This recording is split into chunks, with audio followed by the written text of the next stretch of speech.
In the name of the Father and the Son and the Holy Spirit. Amen. ప్రియ స్నేహితులారా, మీ అందరికీ దేవుని యొక్క ఆశీస్సులను తెలియజేస్తూ ఫిబ్రవరి 19వ తారీఖు బుధవారం ఈనాటి దివ్య బలి పూజ పట్టణాల ధ్యానాంశానికి మిమ్మల్ని అందరినీ కూడా ప్రేమతో ఆహ్వానిస్తూ ఉన్నాను.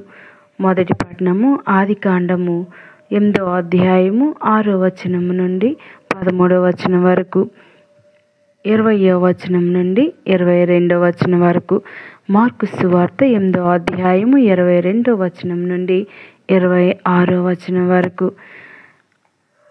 అంతటా వారు బెత్సయిదా గ్రామము చేరిరి. అచ్చట కొందరు ప్రజలు ఒక గుడ్డి వానిని యేసు వద్దకు తీసుకుని వచ్చి వానిని తాకవలెనని ఆయనను ప్రార్థించిరి.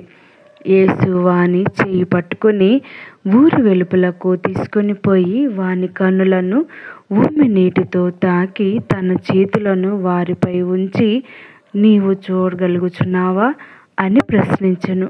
వాడు కన్నులెత్తి, నాకు మనుషులు కనిపించుచున్నారు, కానీ నా దృష్టికి వారు చెట్లు వలె ఉండి నడుచున్నట్లు కనిపించుచున్నారు అని సమాధానమిచ్చెను. యేసు మరల వాని కన్నులను తాకి సూటిగా వాని వైపు చూడగా వాడు స్వస్థుడై అంతయు స్పష్టంగా చూడగలిగెను. తిరిగి ఆ ఊరు వెళ్ళవద్దు అని యేసు వానిని ఆజ్ఞాపించి ఇంటికి పంపివేసెను. ఇది ప్రభు వాక్కు. సర్వేశ్వరునికి వందనములు. ధ్యానాంశం. మొదటి పట్టణంలో జలప్రళయం జరిగినప్పుడు నోవా ఎలా రక్షింపబడ్డాడో వ్రాయబడింది. 40 రోజులు నోవా తన పరివారంతో ఓడలోనే ఉండిపోయాడు. బాహ్య ప్రపంచాన్ని చూడగలనో లేదో అనే అనుమానంతో నోవా ఓడలో గడపలేదు. దేవుని మీద అచంచలమైన విశ్వాసం, ఆయన మాట మీద నమ్మకం 40 రోజుల తర్వాతే కిటికీ తెరిచాడు. ఆ తరం వారిలో నోవా ఒక్కడే నీతిమంతుడు. అతనిని బట్టి అతని కుటుంబము రక్షింపబడినది. మనం నేర్చుకోవలసిన అంశాలు చాలా ఉన్నాయి. మనం నీతిమంతులుగా జీవించాలి. మనలను బట్టి మన కుటుంబం కూడా దేవుని చేత ఆశీర్వదింపబడుతుంది. ప్రళయంలో సైతం దేవుని అపన్న హస్తం మనకు తోడుగా ఉంటుంది. ఓడలో ఉన్న నోవాలో ఈ సుమంతా అపనమ్మకం లేనట్లే మనం కూడా దేవుని పట్ల అంతటి విశ్వాసాన్ని కలిగి ఉండాలి. సువిశేషంలో ప్రభు బెత్సయిదా గ్రామంలో ఒక గుడ్డి వానిని స్వస్థపరిచిన సంఘటనను చదువుకున్నాం. ఈ అద్భుతంలోని ప్రత్యేకత ఏమిటంటే స్వస్థత స్వదాత 2 దశలలో జరిగింది. సాధారణంగా ప్రభు పలికిన మాట వలన లేదా స్పర్శ వలన స్వస్థత కలిగేది. ఈసారి ప్రభు వానిని తాకి కన్నులను ఉమ్మి నీటితో తాకిన తరువాత అతనికి సంపూర్ణ దృష్టి రాలేదు.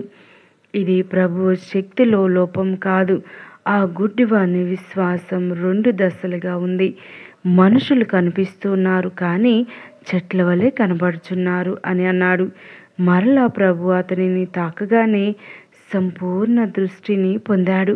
ప్రభు శిష్యులు కూడా ఈ విధంగానే ప్రవర్తిస్తూ ఉన్నారు.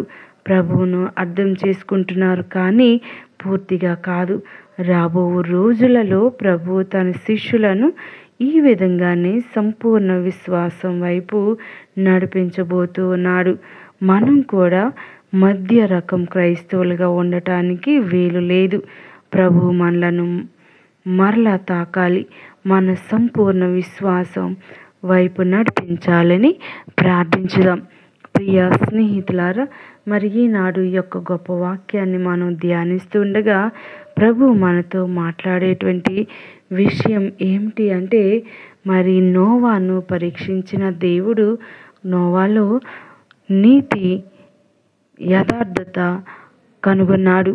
మరి నోవాతో పాటు నోవా యొక్క కుటుంబం కూడా ఈనాడు రక్షింపబడిందని మనం మొదటి పట్టణంలో చదువుకుని ధ్యానిస్తూ ఉన్నాం. మరి నోవా కుటుంబంతో పాటే కాదు, మరి ప్రతి ఒక్క జాతికి చెందినటువంటి ఒక్కొక్క జతను ప్రభువు ఏర్పాటు చేసి ఉన్నారు. మరి మేలిమైనటువంటి జంతువులను నోవాతో పడవలోనికి ఎక్కించటం జరిగింది, పెట్టడం జరిగింది. అదేవిధంగా ఈనాడు సువార్త పట్టణంలో మనం చూసినట్టయితే గుడ్డివాడు చూశాడు కానీ అంత స్పష్టంగా లేదు. మనం అనేక మార్లు అనేక పుణ్యక్రియలు, దాన ధర్మాలు, పూజలు, పునస్కారాలు చేస్తూ ఉంటాం. కానీ ఎన్ని చేసినా మన జీవితంలో ఒక స్పష్టత అనేది కనిపించదు. ఏమిటి ఆ స్పష్టత అంటే, ప్రభువే నా ఆధారం, ప్రభువే నా సర్వస్వం, ప్రభువే నా రక్షణ కోట, ప్రభువే నా స్వంతం అనేటువంటి విషయాలు మన నోటి ద్వారా రావు.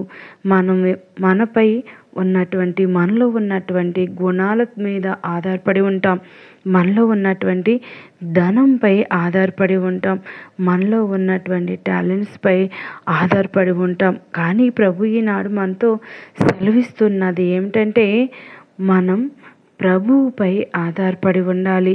ఎందుకు గుడ్డివాడు ఒక్కసారి చూడలేకపోయాడు అంటే, గుడ్డివానిలో సంపూర్ణ విశ్వాసం లోపించిందని మనం ధ్యానించాలి. మరి రెండవసారి తాకటం అంటే ప్రభువే అతని యొక్క విశ్వాసాన్ని దయచేశాడు అని మనం ధ్యానించాలి. ప్రియ స్నేహితులారా, ప్రభు మనలో ఉన్న విశ్వాసాన్ని దృఢపరచమని ప్రత్యేకంగా వేడుకుందాం. ప్రభు యొక్క అద్భుతాల పట్ల ఎటువంటి అనుమానం లేకుండా జీవించుదాం. అడిగినవి దయచేసే దేవుడు మనకు తోడుగా ఉన్నాడు అనేటువంటి విషయం మనం ధ్యానించాలి. కళ్ళు మూసుకొని ప్రార్థన చేద్దాం. దయగలిగిన దేవా, కృప కలిగిన తండ్రి, ఈనాడు మేమందరం కూడా గుడ్డివాని యొక్క స్వస్థతను గురించి ధ్యానిస్తూ ఉన్నాం. ఏ విధంగా అయితే రెండో మారు గుడ్డివాన్ని తాకి సంపూర్ణ స్వస్థతను ప్రసాదించారో, అదేవిధంగా మమ్ములను కూడా తాకమని అడిగి వేడుకుంటూ ఉన్నాం. మాలో ఉన్నటువంటి విశ్వాసాన్ని దృఢపరచమని, అనేక మార్లు విశ్వాసం లేక జీవించిన సమయాన్ని క్షమించమని అడిగి వేడుకుంటున్నాం. నాయన, ఈ యొక్క వాక్యాన్ని వింటున్న ప్రతి ఒక్క బిడ్డకు కావలసిన స్వల్పమైన దృష్టిని కాకుండా అధికమైన దృష్టిని కలిగ చేయమని వేడుకుంటూ ఉన్నాం.